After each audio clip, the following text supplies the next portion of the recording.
Tonight on Newshour, Nepal stands at a dangerous crossroads. What began as anger over a social media ban has erupted into the most serious unrest in years. Protests in the heart of Kathmandu have escalated dramatically, with government buildings set ablaze, at least 22 people killed and dozens more injured.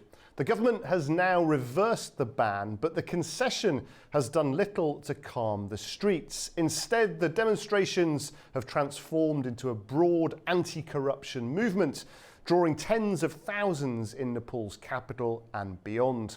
In a dramatic twist, Prime Minister Sharma Oli announced his resignation yesterday. His departure leaves Nepal without a clear leader at a time of national crisis, raising urgent questions about stability and succession. The army has pledged to restore order, but uncertainty prevails. Will the political class respond with reform, or will further unrest tear at the fragile democratic fabric of this Himalayan nation? We'll have the latest from our correspondent in the region. Then we'll be joined by the author and human rights analyst Devasha Pant for her insights on where Nepal goes next. But first, let's take a look at this report. Protests continued across Nepal on Tuesday, September 9th, as demonstrators set fire to government offices, vehicles, and the residences of senior officials following the dramatic resignation of Prime Minister Sharma Oli. The unrest, which began as anger over a controversial social media ban, has now spiraled into a wider anti-corruption movement that shows little sign of easing.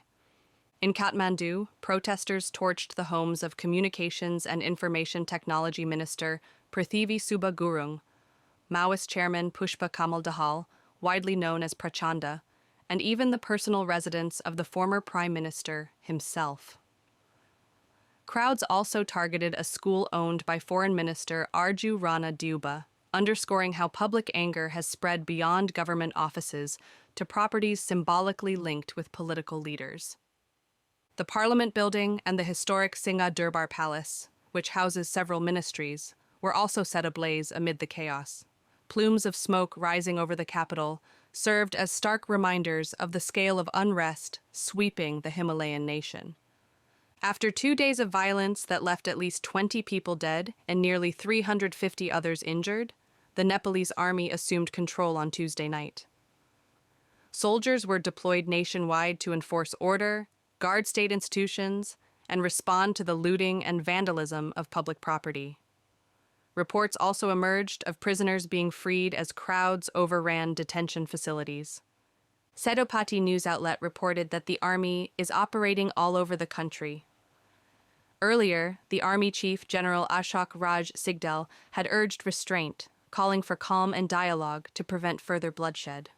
Despite those appeals, troops were seen patrolling key urban centers as tensions continued to mount. All airports across Nepal have now been closed, cutting the country off from international air travel and underscoring the severity of the crisis. President Ramchandra Paudel has begun consultations on forming a new government after formally accepting the resignation of Oli. His administration fell under intense pressure after days of demonstrations exposed deep public discontent with corruption, governance, and political accountability. Who will lead Nepal next remains unclear, with coalition talks and party maneuvering expected in the coming days. The crisis, the deadliest in years, has placed Nepal at a political crossroads. Whether the protests lead to meaningful reforms or deeper instability will depend on how swiftly leaders can address the grievances of a population now demanding urgent change. Okay, let's get the latest now from our correspondent Rebecca Bunden in the region. There are scenes of destruction in Kathmandu after protesters stormed and set fire to the Parliament building and vandalised politicians' homes. The demonstrators say they are challenging corruption and nepotism. Nepal's Prime Minister Sharma Oli resigned on Tuesday, and the demonstrators, who are largely young, are now calling for fresh elections. The army has stepped in to try to bring the situation under control. There are troops patrolling patrolling the streets of Kathmandu, and a nationwide curfew has been put in place. The international airport in Kathmandu has been shut, leaving tourists stranded. It was a government ban on social media which triggered a wave of protests on Monday. 19 people were killed as demonstrators, calling themselves Gen Z groups, clashed with security forces. The country's chief secretary has called meetings with district officials and is trying to restore law and order. But this week's unrest has plunged Nepal into a political vacuum. Rebecca Bundan for A News, Mumbai. Joining us now for a closer look at what's going on in Nepal, I'm delighted to be joined by the author and human rights analyst Devesha Pant in Kathmandu. Devesha, thank you very much indeed for joining us during this pretty difficult time. What does yesterday's escalation tell us, do you think, about the depth of public frustration in Nepal? Definitely. First, thank you for having me here. Yesterday's eruption underscores how deep-seated the frustrations have long been simmering beneath the surface. The protest, nicknamed as Gen Z or Generation G protest, were fueled by a broader context of broken governmental promises, lasting corruption, economic stagnation, and a sense of social neglect. And youth and citizens at large are reacting to years of unfulfilled commitments, such as infrastructures left underdeveloped, tax misused, migration driven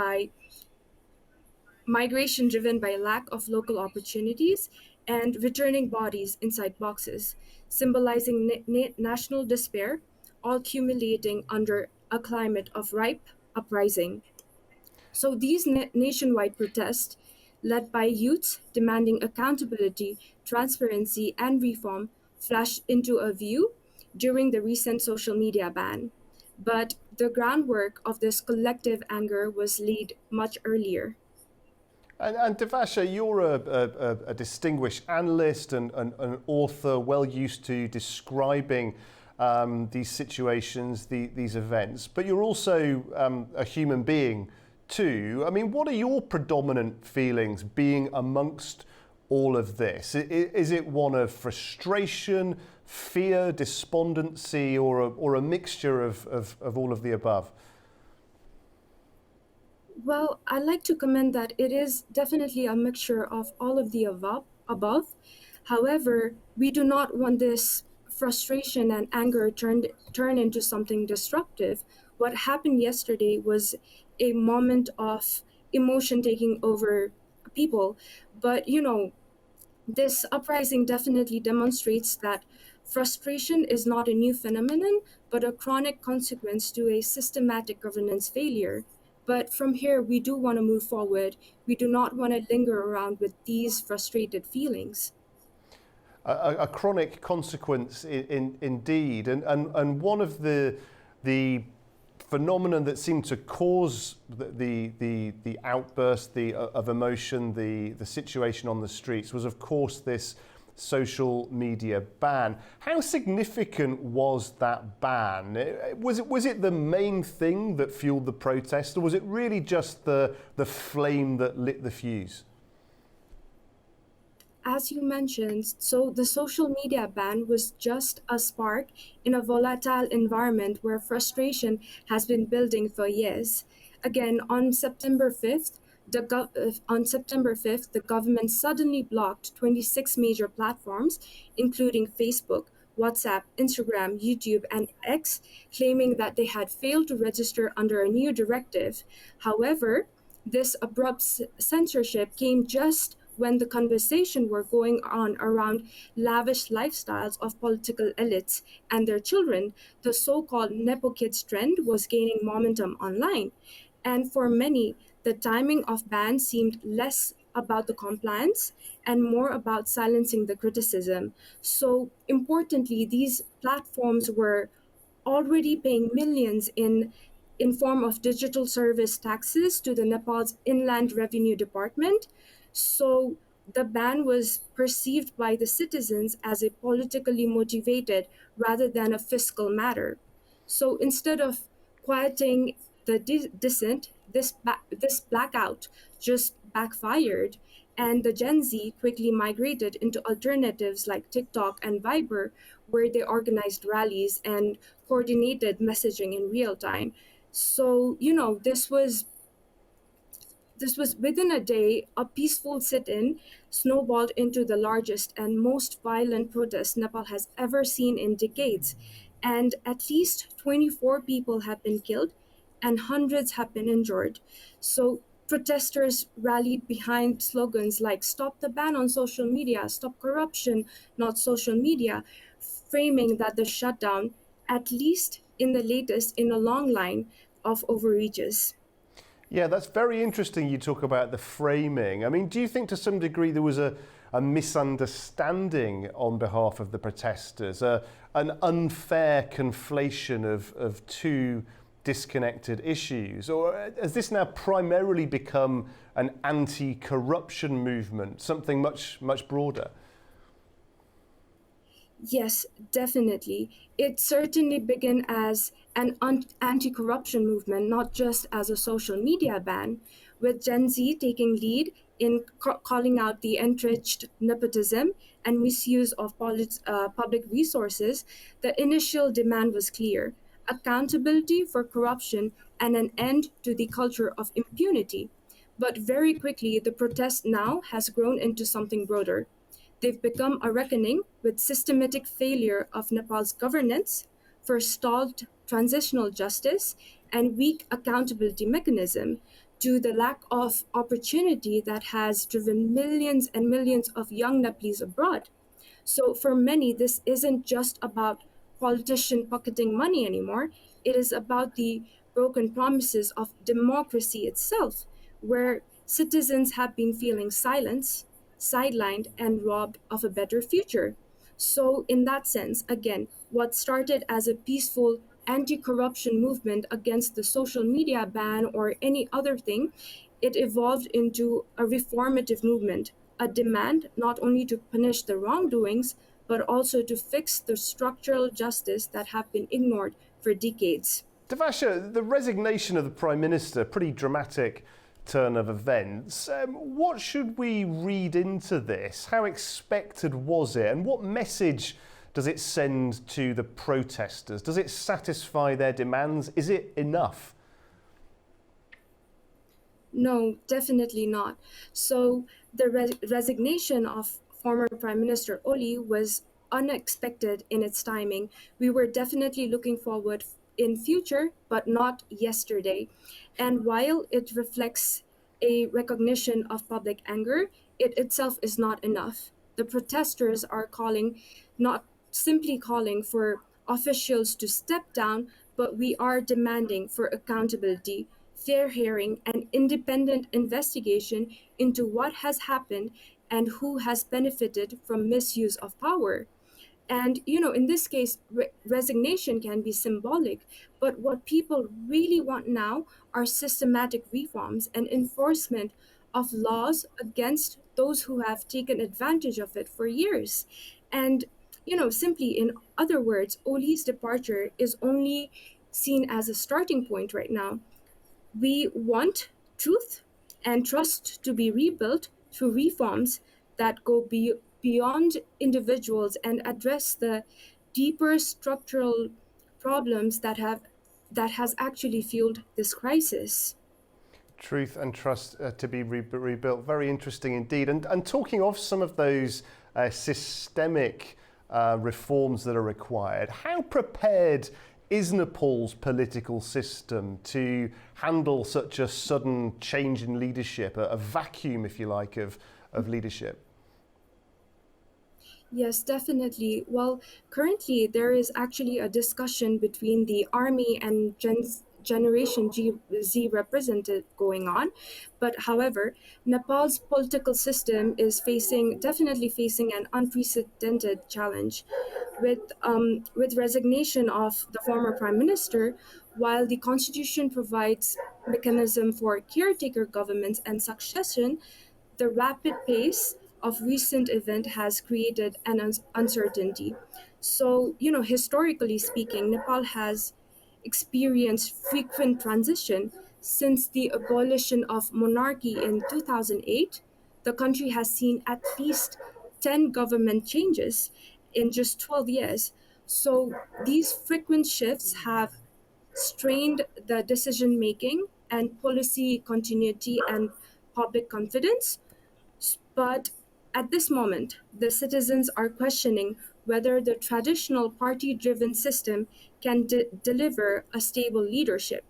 Many have been calling for referendum style approach, giving capable leaders the chance to step forward and be directly chosen by the country, and for them to guide the country rather than just relying solely on party appointment.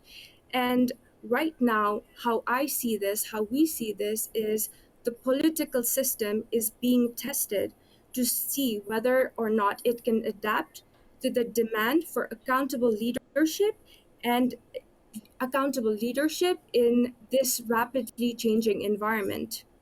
And you mentioned there the discussions with the army. The army has pledged to take control of the situation. If that happens, if or when that happens, what are the risks for human rights in that regard? Definitely, that could be a concern. The army has already taken control. The army now has been deployed to restore the order after 2 days of violent unrest. So they have been deployed in Kathmandu and other cities, and the soldiers have begun patrolling under an indefinite curfew, following the riots that saw government building torched, police stations attacked, prisoners escaped, and weapons stolen. So while the army's presence could stabilize the situation, human rights groups could warn of potential risk if military involvement exceeds beyond immediate security. So Nepal's army forces were heavily mobilized during the Maoist conflict between 1996 and 2006, a period that was marked by serious rights abuse. However, in more recent years, the military has largely avoided political overreach and is internationally recognized for its professionalism, particularly through the peacekeeping mission. So the army leaders have also taken steps to signal restraint, including inviting youth representatives to dialogue. Observers have noted that such engagement could reduce tension and distinguish the current interventions from past crackdown. But the key uncertainty is whether the military's role is going to remain temporarily and accountable. So if it is limited strictly to restoring the security, the deployment could prevent further violence. However, if it is extended into governance, Nepal risks of undermining the democratic freedom gained in 2008. So we're at a very important crossroad right now. And Devesh, you've said younger people are at the heart of this dispute, of this impasse. How do you expect Nepal's younger generation, especially those who are very active online, to shape the next phase in the country? Well, that's an interesting question because Nepal's younger generation has already shown that online spaces are not just for entertainment or distraction. They are a powerful tool for civic engagement and collective action. What began as a collective frustration expressed on social media quickly evolved into peaceful and organized protest that mobilized thousands, proving the capacity of digital network to challenge corruption and demand accountability. So going forward, this generation is likely to play decisive role in shaping Nepal's political future. Their strength lies in connectivity. They can mobilize quickly, document events in real time, and keep a national and international attention focused on issues that might otherwise be ignored. So the next phase will require more than protest. It will require structured documentation, reflection on what went right and what has gone wrong, and the translation of online energy into policy advocacy and reformed agendas. So in that sense, the Nepal's younger generation, or Generation Z, is not only shaping the conversation today, but also laying the groundwork long-term civic culture of accountability and reform. And Devasha, do you think that some of the country's huge, powerful regional neighbours like India and China, do you think they could play a role in helping to stabilise, influencing events going forward? Well, Nepal shares a deep historical, cultural, and economic ties with both India and China. These connections have been visible in moments of crisis, such as the post-earthquake reconstruction in 2015, and it continues through trade, infrastructure, and people-to-people exchange. So, in current context, their engagement, whether through humanitarian, developmental, or diplomatic channels, can contribute positively. At the same time, it is very important that Nepal's political transition be guided primarily by the needs and aspirations of its own citizens. So, regional partnership will remain valuable, but the direction of reform must be shaped from within and not outside. And in terms of making sure that those reforms are genuine, sustainable, what safeguards do you think might be needed to make sure that they become more than just symbolic? Well, right now, to ensure that reforms are meaningful, Nepal needs a transparent, accountable, and participatory mechanism. So we have identified a few points. So we need an independent oversight. So we need right now to establish truly independent bodies to monitor reforms, investigations, and policy implementation. Then we have to have a judicial and legal enforcement. So we also need to enforce that laws are applied fairly, and that corruption or abuse of power is met with consequences and not just statements. Then there comes a civic participation.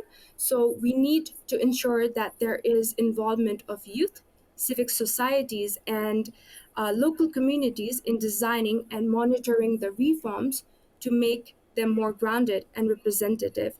And finally, we need a clear timeline and reporting. So there needs to be a regular public update on regarding progress and measurable milestones to help prevent reforms from becoming a symbolic gesture.